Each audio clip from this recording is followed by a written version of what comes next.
Ce, nu-ți convine? N-am înțeles. Hai, nu mă nebunim. Schumacher. Ăla la București în geam? Hai, toporul! Hai! Băi, dar n-ai poziție asta. N-am poziții? Nu. Aia, să mă oprească gaburi. Să mă oprească gaburi. Dar nu, că te oprești din față, în spate în viu. Unde e? Uite, la ceaf.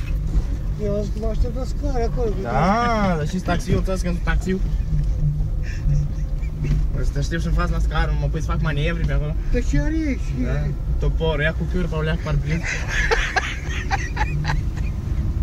Așa, vezi? Parbriz te fii curat. Da. Și vezi în față. Ia, să vedem, mergi semnalizare? Mergi. A, du-te, dar am cumpărat tu, n-am o, dacă o străzi dacă e. Uite că vine o mașină. Nu contează. Unde vine? E liborul, nu. Ah, topor! Bălina și o măsoară. Hai, nu mă nebuni. Avem și pieton, da. Trebuie și ei mai repede. Mi-a făcut dimineața unul niște cruce aici. Dumnezeu, am vrut să mă dau jos să-i fut una. El era 36, nu era 32. Nu știu străzi, nu-ți coaie, dar vrei să-ți oprezi, nu știu străzi. Dumnezeu, Dumnezeu! Știi ce de jos? Da, nu avem timp, când întârziem și eu la muncă și el, știi? Nu avem timp de bătaie. Dar eu la Bărăna nu eram cu trabantul lui Jigăt. Frage. Ca la țară, știi? Și mă văd așa, erai trabantul ghebos, eu tot ghebos eram acolo, că e Și maneaua, Franț, unde-i? scaunul jos. Da, da. Păi chiar unii trebuie să văd. N-am Sony. Ha? N-am luat Dacia și ea cu Sony. Hai Dumnezeu, Doamne. Am toporul. Principal e cum merge, Franț. Nu contează că îți bagi pe de benzină.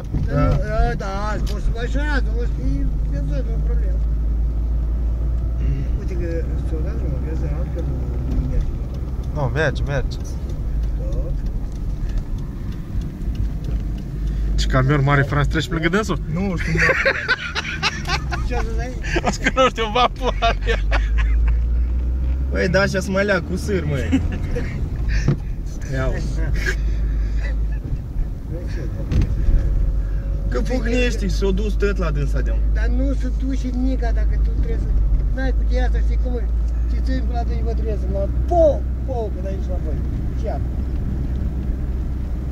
Ia, am fost și eu cu școala odată. Topor. Nu e remarcabil, e mai și prietenul. Doar punctele samnele și... Dă și treaba, Oprești poliția și șeful. carnetul meu e acasă, nu problemă. N-am nicio tangență. Dacă vrei să plătesc până pas la barbă, că e... Da, nu trebuie să mă că față plătești. la bani. Corect. Hai să mă plătești. Cum ce plătești, domnule? Îți dau 5 lei, dar măcar... Da, dar glumești. Cum să vezi? Eu te-am luat de 150.000 pastile cât am dat cu tine acolo. Unde treabă de cocă? Și-o la fastirii, dar așa arăt, ce stai? Cât am stat acolo la mecanic, nu? Și la stânga, frumos, semnalizare. Așa, corect. Dar uite, beacea e, Franț, că acum se vede. Dar normal. Nu, da, acum are și farul ca lumea. N-are de 2,20 el la coci. 2,20. Hai, fa, du-te aici, ăsta mă, adică ăsta e nou la... Ok, oprește-te. Așa. Ei, dar calcă